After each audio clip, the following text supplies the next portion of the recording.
are in the attraction phase, ladies, again, you are wired to fall fast. He is wired to fall slow. And the reason why he is wired to fall slow is because he doesn't produce his bonding hormone until he starts to get to know you. He doesn't produce his bonding hormone. It takes at minimum, per Dr. Luann Brizendine and also Don Maslar, it takes minimum 3 months for them to produce not only the vasopressin, but the vasopressin receptors required in order to catch their bonding hormone vasopressin and the dopamine. Did y'all get that? Because I know that was a mouthful. So on average, minimum. So even if a man falls in like with you, it seems like he is sticking around with you. It doesn't mean that he is biochemically bonded to you yet. It takes a man minimum, per Don Maslar and Dr. Luann Brizendine, it takes them a minimum of 3 months, which is where they get the 3-month rule. However, it's not enough for you to play the I'm going to wait 3 months game. That's not how this works. In the attraction phase, he sees you. He wants your gummy snacks, okay? Now, you immediately enter into the next phase, which is called the courting phase. And in the courting phase, that's where he is doing all the things. It's the mating game. He's doing all the things to get your gummy snacks, ma'am. He's calling, he's texting, he's emailing, he's messaging the bottle, he's snowboarding, whatever it is that he's doing, ma'am. He's doing all the things, taking you out on dates. And some men, a lot of men, the players, the narcissists, have mastered what to say, how to move to get you to drop your guard as fast as possible and to bond with them as fast as possible. A lot of men will rush you into bed because they know that once you sleep with them, you are hooked. And there's a biochemical reason why you will be hooked. The faster you get to bed with them, then the faster you biochemically are hooked to them, then now they can be on to the next, okay? Now you are the one that's at their command. He doesn't have to worry about pursuing you anymore. He doesn't have to worry about working hard for you. He can breadcrumb you. He can put you as a placeholder. He can do all of these things because you have produced oxytocin when you had sex with him, if it was good. And the bigger the O, the more the oxytocin. And then if it's really good and y'all over here yelling daddy, poppy, you yelling all Christ and all kinds of stuff. You are literally saying an affirmation. You are calling out a common word at the peak of an emotion and wondering why you can't walk away from him. Why you can't walk from your papi chilo, daddy. You are also creating, as you're having sex with them, having that orgasm, you are creating and forming a soul tie. You are the most open when you're having an orgasm. So for a man that doesn't have good intentions, and you won't know if he has good intentions or not because he's a complete stranger. You don't know him, okay? And for a man who doesn't have good intentions, who knows how to be a bottom feeder and feed off of your energy, to be a vampire and feed off of your energy, he knows how to, right at the peak, connect with you in a way that causes you to be at his beck and call, to be at his control, at his mercy. Sex is not just sex. But back to what I was saying. So now, when you've entered into the courting phase, in the courting phase, he's doing all the things. However, if you've been in Boss Diva University, you're one of my students, you know what to do. You've already went through healing your love blocks.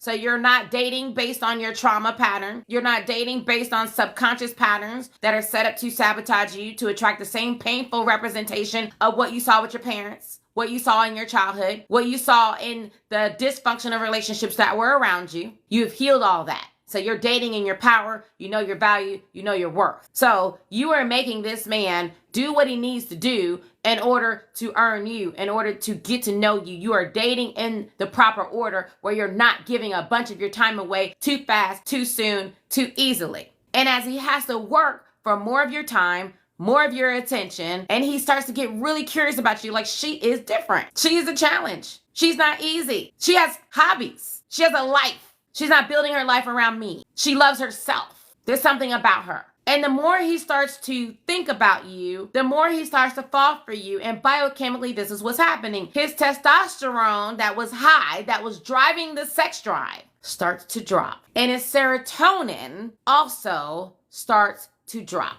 as well, which means that now they are hooked on thinking about you. This is what happens. People who have low serotonin, these are people who have obsessive compulsive disorder. People who have low serotonin, they can't stop. They obsess about a thought. They obsess about an action. So he has a touch of obsessive compulsive disorder when it comes to you. He's obsessed with what will it take in order to capture your heart? What will it take in order to make you happy? What will it take? And that's when he starts to do the things in order to earn you. He is taking you out. He is buying you things. He wants to know more about you. And they did a study where they scanned the brain of men who saw pictures of women who were scantily dressed, right? And I did a video about this, and women were up in arms because they only saw like 30-second clip of the video. However, in the study wasn't about what the woman was wearing. Because even if the woman was wearing clothes, if he was attracted to her, if he was sexually stimulated, if it triggered the production of testosterone, the part of his brain that lit up was the part of his brain that saw an object. I'm gonna say that again. They did a study. They connected scans to men's brain, and the part of his brain that lights up when he's sexually attracted to you is the part of his brain that lights up when he sees a cheeseburger, when he sees a Tonka truck, ma'am, when he sees a car, all right, when he sees a stereo, when he sees some fries.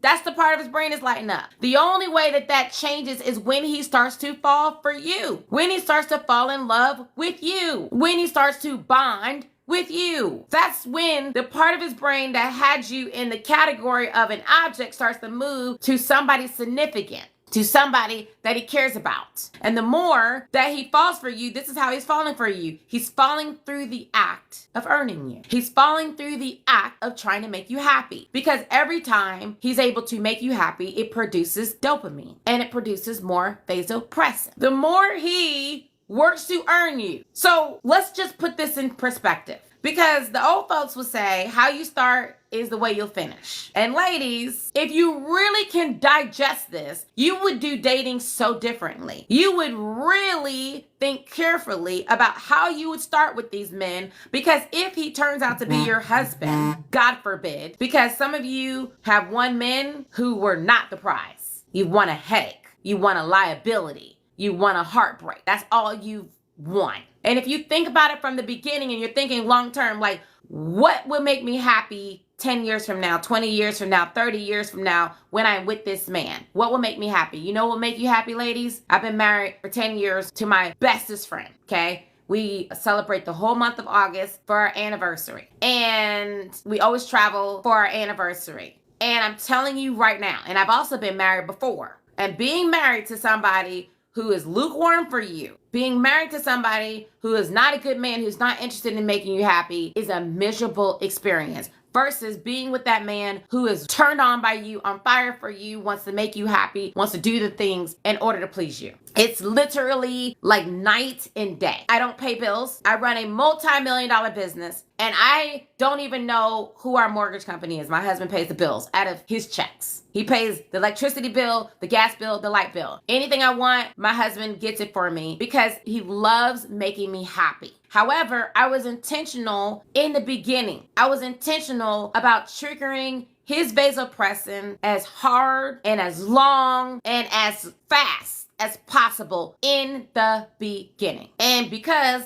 I had Miss Thing under control, I wasn't going to let Miss Thing ruin my long-term happiness. Some of you guys, you're not in control of your Miss Ma'am. You're not. Your Miss Ma'am is in control of you. She barks, you answer, you give her whatever she wants. And she has led you into some foolishness with some buck-tooth, meaty back, nasty, dirty, don't wash down there men who had nothing to offer you. But the only reason why, ma'am, the only reason why you consider him is because you was hungry. That's it. Ma'am, that's it. You was hungry. You didn't like that man. You really did. You didn't like him at all. And matter of fact, if you wasn't so hungry, he would have never got the time of day, okay? However, you was starving for quite some time. This man started barking. He was there. He was passing out drinks, just like at the grocery store when they're passing out samples. You partook of the sample, and then here you are, okay? Baby later, okay? Drama later. Heartbreak later. Broken for JJ later. Whatever is the story, that's what it was. But you didn't like him. You knew his breath stank. Okay. You knew he really wasn't all that great in the bedroom. But when you're hungry, a little piece of bread